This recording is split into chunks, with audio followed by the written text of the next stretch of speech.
According to the Centers for Disease Control and Prevention (CDC), approximately 1 in 36 people are diagnosed with autism spectrum disorder, ASD. For many, this number is just a statistic until you find yourself in a relationship with someone on the spectrum. Then that statistic becomes real, personal, and life-changing. For me, it was the beginning of a struggle I never saw coming. At first, I believed communication was simple.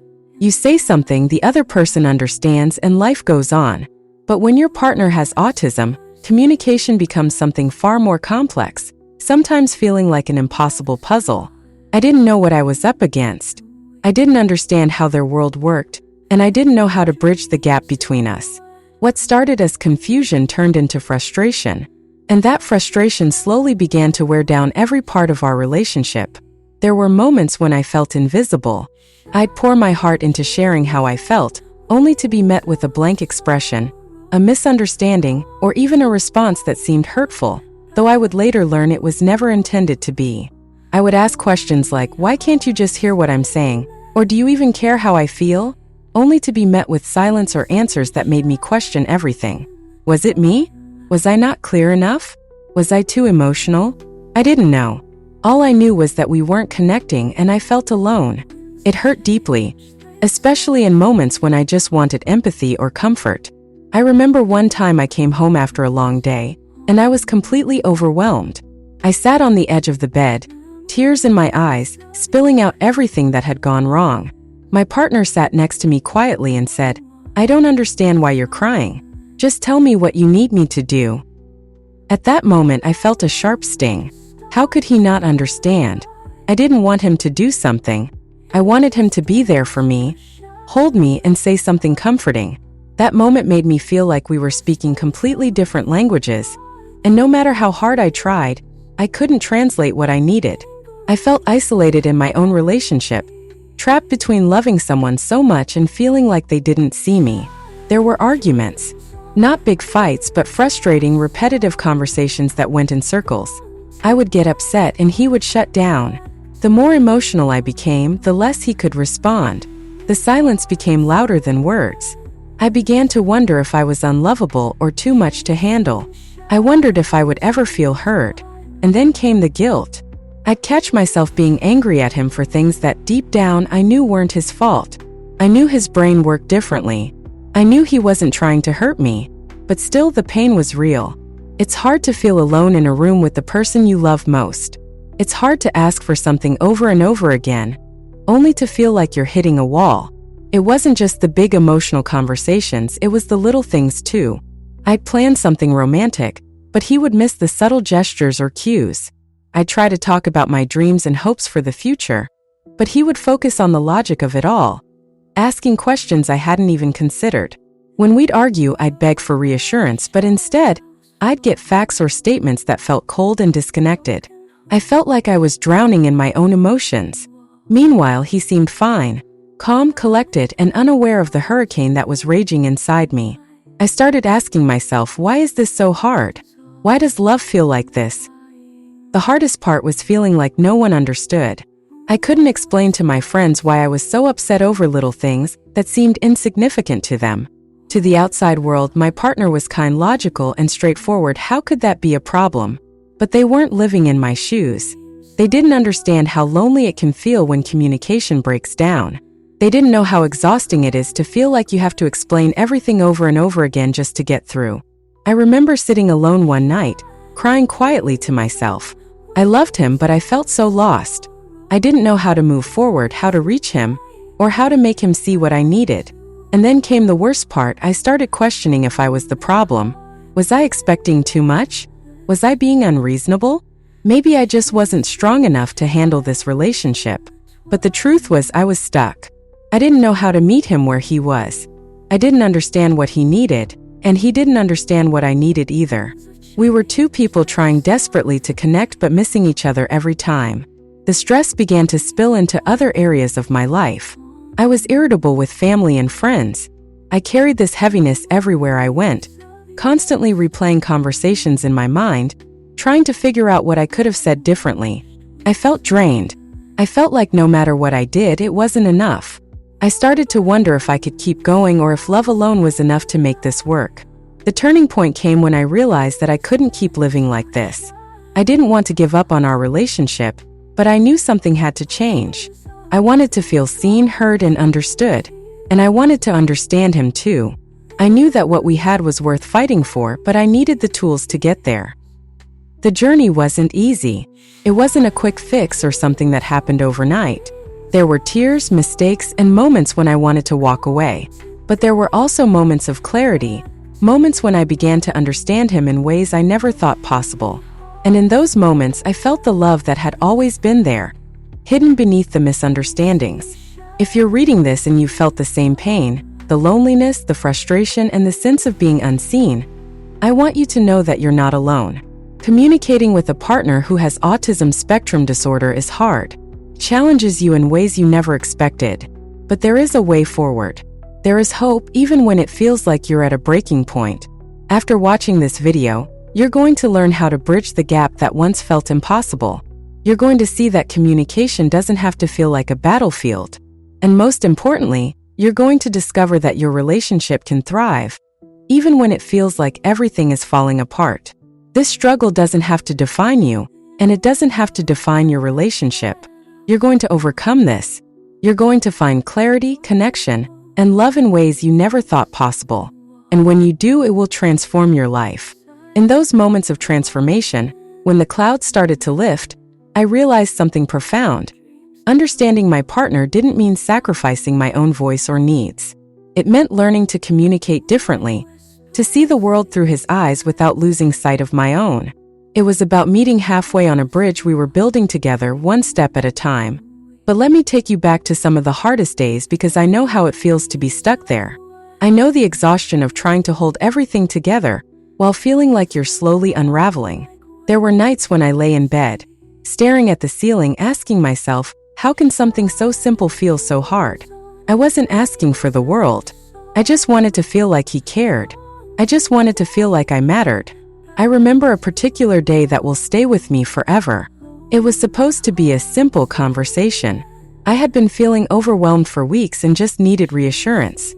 I sat across from him at the dinner table, carefully choosing my words. I explained my feelings slowly, hoping that if I just tried harder, he would finally understand. I finished speaking and looked at him, waiting. What he said next wasn't mean or dismissive, it was just flat. He asked, "What do you want me to do about it?" And it crushed me. Not because he didn't care, but because I realized then that he simply didn't know how to respond to what I was saying.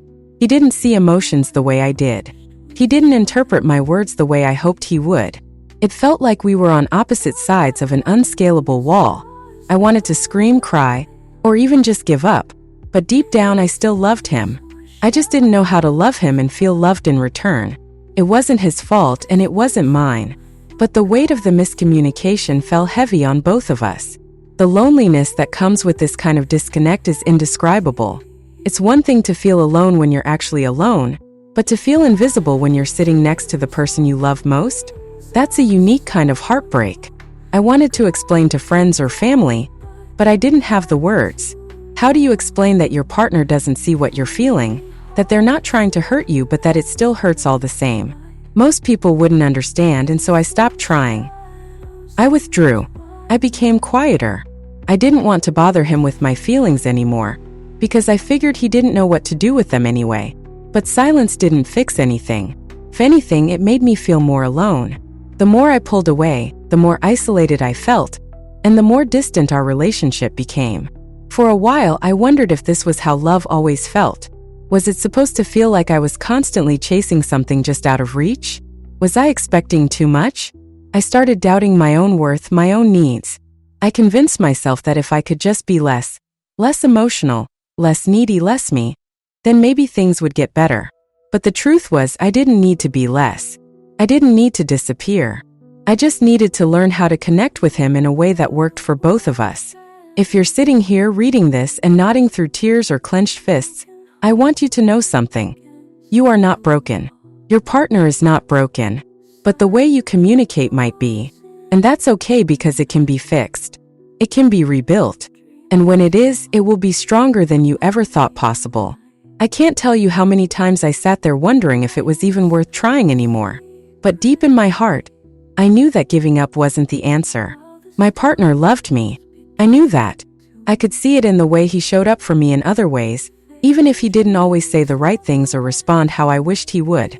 His love was quiet and subtle, but it was real. I just had to figure out how to hear it. And more importantly, I had to help him understand how to hear me.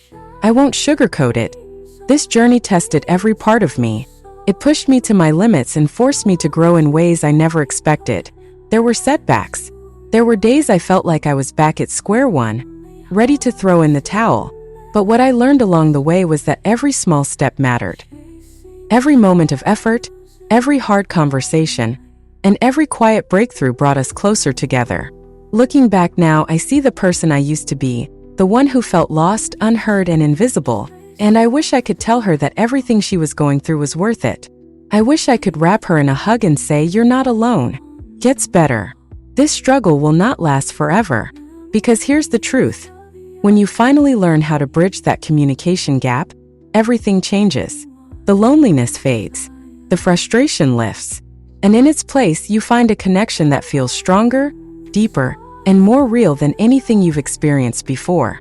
If you're still in the thick of it, if you're feeling hopeless, exhausted, or like your relationship is hanging by a thread, please know that this isn't the end. There is a way through this. You don't have to keep feeling misunderstood. You don't have to keep struggling to connect with the person you love. You are going to overcome this. I know because I've been where you are and I made it through. I came out the other side with a relationship that is stronger than I ever thought possible. And you can too. The journey ahead won't be easy. It will challenge you, stretch you, and push you to grow in ways you never imagined. But it will also transform you. It will show you that love is worth fighting for, even when it feels impossibly hard. And when you finally reach that place of understanding and connection, it will all be worth it. Your story isn't over yet. In fact, it's just beginning. And I promise you this. The struggle you're facing now will not define you. It will shape you, teach you, and ultimately lead you to a relationship that feels whole, healthy, and full of love. Hold on, keep going, and trust that the answers are out there. Because when you find them, they will change everything. Overcoming the struggle to communicate effectively with my partner, who has autism spectrum disorder, felt like stepping into unfamiliar territory. For so long, I believed that relationships thrived naturally, that love was enough to fix every problem. But I quickly learned that love alone wasn't a magic solution. What I needed was understanding, patience, and most importantly, a new way of communicating. First, it felt impossible. I didn't even know where to begin.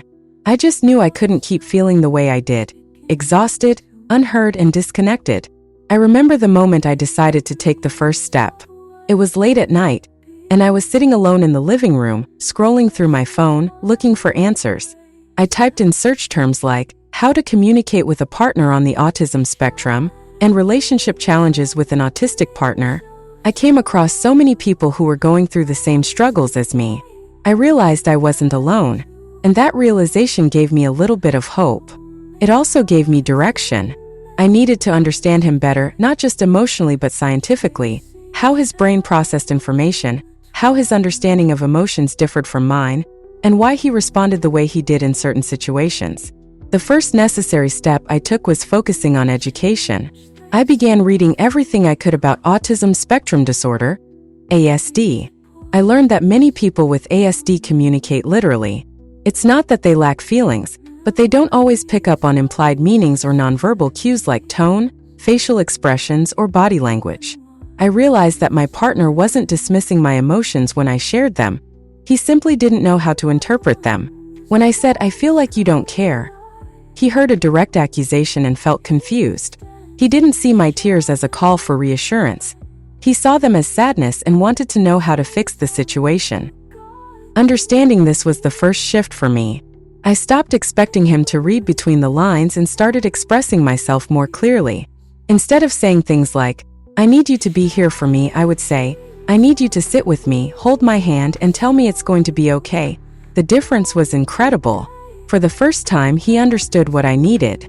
He wasn't ignoring me before. He just didn't know how to help. The second step I took was learning to manage my own emotions during conversations.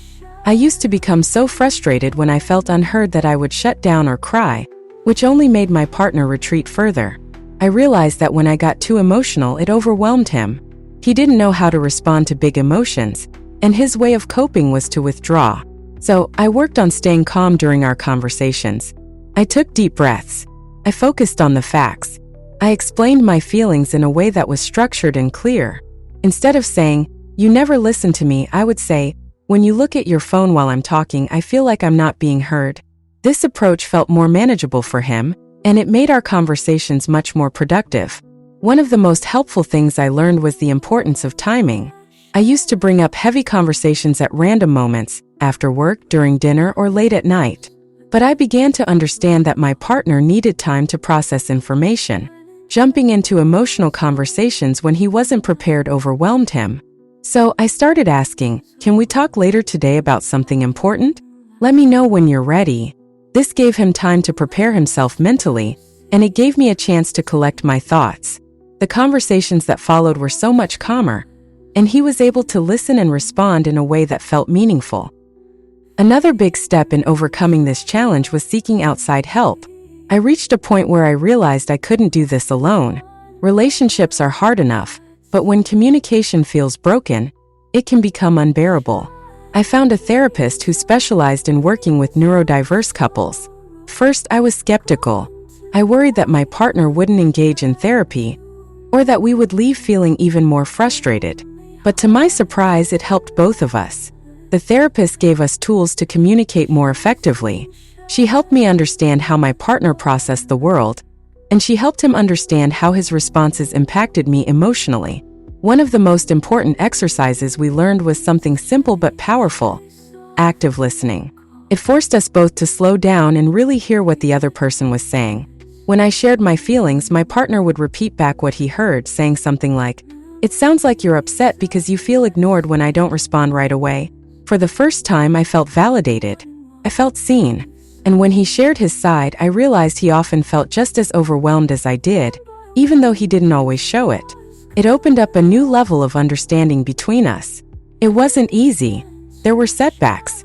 There were days when we argued, days when I felt like nothing had changed. But we kept going. We kept trying. And slowly, we built a foundation of communication that worked for both of us. I learned that patience and consistency were key. It wasn't about fixing my partner or myself. It was about learning to work together, to understand each other, and to create a relationship where we both felt valued and heard. What made the biggest difference, though, was shifting my mindset. I stopped seeing our differences as barriers and started seeing them as opportunities for growth. I learned to appreciate my partner's strengths, his logic, his honesty, and the way he saw the world so differently from me. I also learned to advocate for my own needs in a way that didn't overwhelm him. It wasn't about one of us changing who we were. It was about finding a balance that worked for both of us. If you're going through this struggle right now, I want you to know that there is hope. There are steps you can take to improve communication with your partner. Start with education. Learn everything you can about autism spectrum disorder. Understand how your partner's brain works and why they respond the way they do. Focus on being clear and direct with your words. Manage your emotions during difficult conversations, and give your partner time to process what you're saying. Seek help if you need it, whether it's therapy, support groups, or expert advice. For me, the turning point came when I found a resource that changed everything. The book Communicating Effectively with a Partner Who Has Autism Spectrum Disorder became my guide. This isn't just any low-content book. It's filled with expert advice, actionable strategies, and deep insights that helped me transform my relationship. It taught me how to bridge the gap between my partner and me, to communicate in ways that made us both feel understood, and to build a stronger, healthier relationship. The content in this book is truly top tier. It doesn't just scratch the surface. It dives deep into the challenges of neurodiverse relationships and offers real solutions that work. If you're struggling to connect with your partner, this book is a must-read. It will give you the tools, the knowledge, and the confidence to overcome the communication barriers you're facing. It transformed my life, and I believe it can do the same for you. Once I started implementing the strategies I learned from the book, Communicating Effectively with a Partner Who Has Autism Spectrum Disorder, everything began to shift. What used to feel like a constant uphill battle slowly turned into a path I could navigate. The frustration that once dominated our conversation started to fade, and in its place, a new sense of understanding and calm emerged. For the first time in a long time, I felt like we were finally on the same team. I remember one specific evening when everything clicked. My partner and I had been planning a small dinner at home. In the past, situations like this could lead to stress or miscommunication, because I would expect subtle gestures of affection or connection that my partner simply didn't pick up on. This time, instead of waiting for him to just know what I needed, I communicated clearly. Before dinner, I said, "It would mean so much to me if you looked me in the eye tonight and told me that you're happy to spend this time with me." At first, saying things like this felt uncomfortable. I worried it would sound forced or awkward, but the book taught me that being direct doesn't make my needs any less valid. And my partner responded exactly how I hoped. At dinner, he looked at me and said, "I'm really happy we're doing this. I like spending time with you." Those words may seem small, but to me they felt like a breakthrough. I realized that communicating effectively didn't require grand gestures. It just required clarity, patience, and understanding. Another turning point was learning to embrace my partner's strengths rather than fixating on our differences. People with autism spectrum disorder often bring a unique perspective to life and relationships.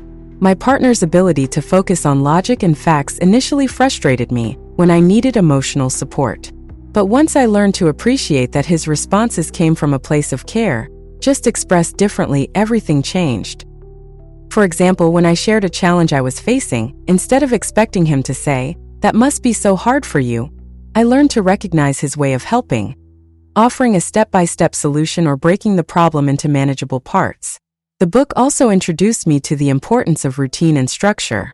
Many individuals with ASD thrive on predictability, and this can extend to communication as well. I started incorporating check-ins with my partner into our weekly routine. Every Sunday, we would sit together for 20 minutes to talk openly about our feelings, challenges, and goals for the week. At first, it felt strange to schedule communication, but it worked. These moments became a safe space for both of us to share without distractions. My partner appreciated the structure, and I finally felt heard in a way that didn't overwhelm him. One of the most valuable lessons I learned was to let go of assumptions. Before, I would assume that my partner's silence meant he didn't care. I would assume his blunt words were intentional, but assumptions only created more distance between us. The book taught me to ask questions instead. For example, if he seemed withdrawn, I would ask, "Are you feeling overwhelmed? Or is there something on your mind?" These simple, direct questions opened up conversations we never would have had before. I also learned that empathy works both ways. I spent so much time feeling unheard that I didn't realize how challenging communication could be for my partner. His brain processes emotions differently, and the social nuances I take for granted are not always clear to him. When I began to understand this, I started showing him the same patience and empathy I wanted in return. This shift was transformative. One of the strategies I found most powerful was breaking communication into clear, manageable steps. Instead of overwhelming my partner with long emotional explanations, I began to express myself in short, clear sentences. For example, if I was upset, I would say, "I'm feeling hurt because I don't feel understood. Can we talk about this for a few minutes?" This clarity allowed him to process what I was saying without feeling overwhelmed or shutting down. It wasn't always perfect. There were moments of frustration, setbacks, and times when I questioned if we were making progress. But the book reminded me that growth takes time. I learned to celebrate the small victories, the little moments when we connected, when I felt heard, or when my partner opened up in a way he never had before. The journey to effective communication with a partner on the autism spectrum is not easy. It takes patience, persistence, and a willingness to learn. There were times when I had to unlearn everything I thought I knew about relationships. I had to let go of expectations rooted in neurotypical communication and embrace a new way of connecting that worked for us. One day I realized how far we had come. We were sitting on the couch talking about our week. I mentioned something that had been bothering me, and instead of withdrawing or missing the point, my partner said, "I can see why that would make you feel that way. What can I do to help?" I froze for a moment, stunned.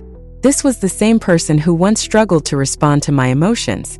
Now, he was not only listening but validating my feelings. That moment was proof that change is possible.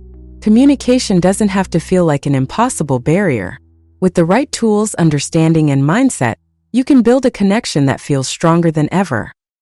If you're struggling with communication in your relationship, I want you to know that you are not alone.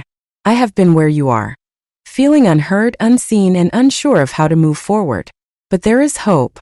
There is a way to bridge the gap, to find understanding, and to create a relationship that feels fulfilling and connected.